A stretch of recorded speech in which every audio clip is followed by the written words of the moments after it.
Hi guys, welcome to Tales for You. இன்றைய கதை கோட்டையினுள் காதல். 14ஆம் நூற்றாண்டு மதுரை அழகும் அரண்மனையும் ஒன்றாக இருந்த ஒளிமிக்க நகரம். நாயக்கர் அரசு குடும்பம் ஆட்சி செய்த அந்த நாட்களில் ஒரு கோட்டையின் மையத்தில் ஒரு அழகி உயிர் திகழ்ந்தாள். இளவரசி மீனாட்சி பாமினி. அவளது கண்கள் இரவு நிலா போல மிகுந்தன. அவளது வார்த்தைகள் பூக்கள் கூட கேட்டு மலர்ந்தன. அவளது அறிவும் நாணமும் அந்த நகரத்தையே அழகாக்கியது. மற்றொரு பக்கம் அந்த அரண்மனையில் இருந்து தொலைவில் ஒரு சின்ன கிராமத்தில் ஒரு வீரன் வளர்ந்தான். அவன் பெயர் முருகேசன். வாளும் விழிகளும் அவனது ஆயுதங்களாக இருந்தன. ஆனால் அவனது உண்மையான சக்தி மட்டுமே அவன் மனசின் நேர்மை. ஒரு நாள் சிந்து நாட்டு படைகள் மதுரையை நோக்கி படையெடுத்தன. மதுரை நகரம் அச்சத்தில் ஆடிக்கொண்டது. அந்த நொடியில் தோன்றினான் முருகேசன். வீரத்தோடு நகரத்தை காக்க புறப்பட்டான். அவன் தனக்காக அல்ல, மக்களுக்காக போராடினான்.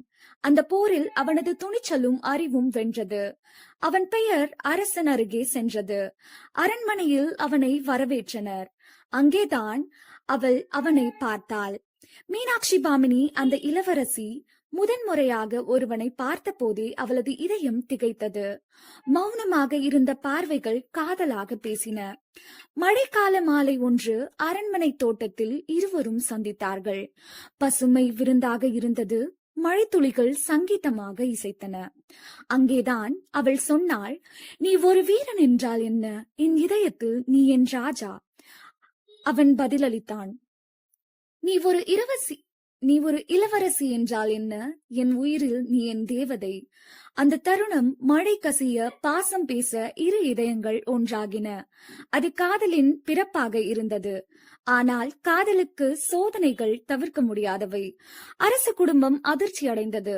இளவரசியின் திருமணத்திற்காக வேறு நாட்டைச் சேர்ந்த இளவரசர் தேர்ந்தெடுக்கப்பட்டார். மீனாட்சி கதறினாள். முருகேசன் விலகினார். ஆனால் பிரிந்தாலும் அவர்களது இதயம் ஒன்றாயின. திருமணம் நாள் வந்தது. பந்தல் அலங்கரிக்கப்பட்டது. பல்லக்குகள் வரிசையாக நின்றன. அவள் கண்கள் முடிவை ஏற்கவில்லை. அவள் தேடியது முருகேசனின் முகம். அந்த நேரம் அரண்மனை கதவுகள் திறந்தது.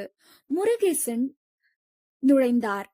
பல்லக்கில் அல்ல, பெருமிதத்தில் நேராக நடந்தான். அவளோ பார்வையை விட்டு கூட்டத்தை கடந்தாள். அவன் பக்கம் ஓடினாள். இருவரும் கைகோர்த்தனர். அந்த தருணம் அரண்மனை எல்லைகளுக்கு அப்பால் காதல் வென்றது. அரசன் முடிவை மாற்றினார். திருமணம் நடந்தது. மக்களின் ஆசைகளோடும் கோட்டையினுள் நடந்த காதல் நிஜமானது. பின்னர் மீனாட்சி பாமினியும் முருகேசனும் மதுரையை சேர்ந்தே ஆட்சி செய்தனர். நீதியோடும் பாசத்தோடும் பேரழகான காதலோடும். காலங்கள் மாறினாலும் கோட்டைகள் மாறினாலும் உண்மையான காதல் மட்டும் நிலைத்திருக்கும். இதுவே கோட்டையினுள் காதல். நன்றி. இந்த ஸ்டோரி உங்களுக்கு பிடிச்சிருந்தா லைக் பண்ணுங்க, ஷேர் பண்ணுங்க, அப்புறம் சப்ஸ்கிரைப் பண்ணுங்க.